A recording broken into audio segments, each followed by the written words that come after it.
stage. And so speaking for us, we invest at the early stages. We're literally rolling up our sleeves. In some cases, we're initial or interim CEO. Whether we provide legal advice, HR advice, whatever the advice is, introductions, access to the first set of customers, all of that is part of it. But at the end of the day, we're there to make money. And you wouldn't know it from venture capital average returns that their goal is to make money. Over the past 10 years, they've kind of netted out at about zero. It's probably worse than that. Yeah, you would have been better off putting your money under a mattress. What's with the bad returns? Not true, but if you look at the Thomson financials, obviously, I guess it depends on which period you're looking at, 1, 3, 5, 10, or 20, which venture capital is always looking at 10, 20 plus type time horizons. Their numbers are still better than anywhere else, so it's a relative thing. I could still run fast if I were in college. Yeah, exactly. I think it's a number of things. I think it's a number. Your VCs complaining there's too much capital, chasing too few good ideas. And I don't think it's that. I mean, I think there's a lot of capital. There's other sources of capital. I think access to capital has changed over the years. The fund dynamics themselves have changed. When I came out, first thing I did is I contacted people to decide whether I wanted to do this. I talked to Don Valentine at Sequoia and John Doerr at Kleiner Perkins, two of the luminaries in the industry. Had access to them, took my call, hey, let's set up a meeting, met with them. They said the same thing. The industry's changed as we know it and is growing into this larger later or this club deal back to the origins of the industry. Talked to Mark Keeson at the NBCA and he said, well, it's a barbell effect. You're seeing funds either being forced to be small and regional or large, multinational, almost private equity-ish. And I think what's happened is you're forced to choose between the two. And if you're a fund sitting on billions of dollars, it's really hard for you to invest $100,000 into a company, yet they want to do it. Yeah, it goes, so you're a fund that's sitting on several $1 billion, but you don't have any trouble writing $100,000 checks, do you? No, they're strategic, it's different. Yeah. Tell us how that's different. Well, I think the one thing that Intel is always, the clear value proposition Intel looks at when we're investing in companies is that we've never sort of assumed that we're going to deliver, we're going to solve world hunger, right? We've sort of looked at everything, what we participate in as an ecosystem, which means that you have to have a lot of people pulling in the right direction, in the same direction generally. And so what we use Intel Capital for is a vehicle to seed activity in the ecosystem. Now we're a little bit different from your VC fund because we don't necessarily have a timeline. We don't have this artificial 10-year construct that we have to return dollars. We actually have a portfolio company that we invested in 1993. It's still in the portfolio. We continue investing. It's probably going to be the biggest IPO I think this year if Facebook doesn't come out. That's what. And for those at home, what's the name of that company? If I had to tell you that, I'll have to tell you. Just watch the next one and you'll figure it out soon enough. But that's what we really look to do is we know innovation continues to be important.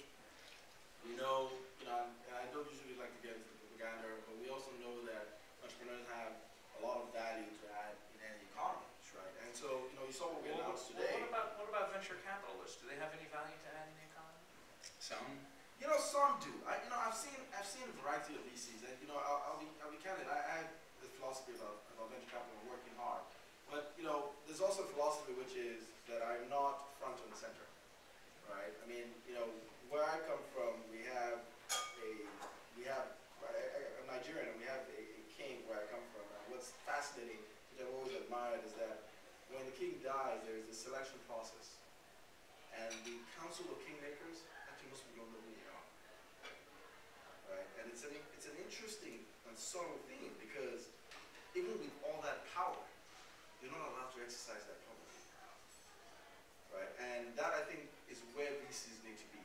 But a lot of them get stuck on themselves, get stuck on the money they made, and then and so what you really want to do is to come and talk on panels.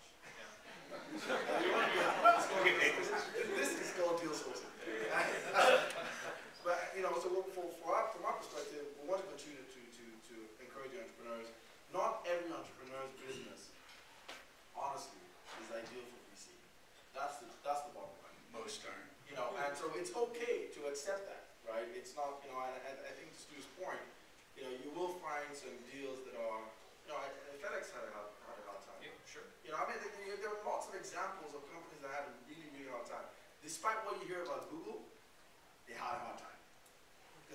15th search engine.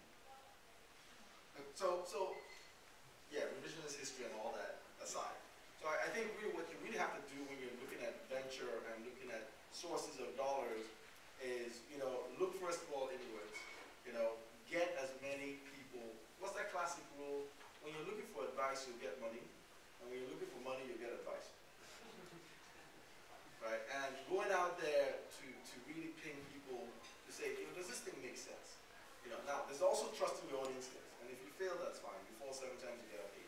But what you want to do is make sure that you have a relatively good 360 view about your opportunity, why it's going to make sense, why it's going to matter. Sure. That's just the bottom line. Sure. Stu, you've worked with plenty of venture capitalists, some of which are very well known and like to be out front and center. How do they add value to companies? I'd say it varies widely. And if you're ever in a venture capital pitch, you will hear these words: "We are smart money." And you always smile and you nod your head and you agree and say, There's another phrase, value add. right. We're value add. Come on, I mean, your money's value add. That is absolutely for sure.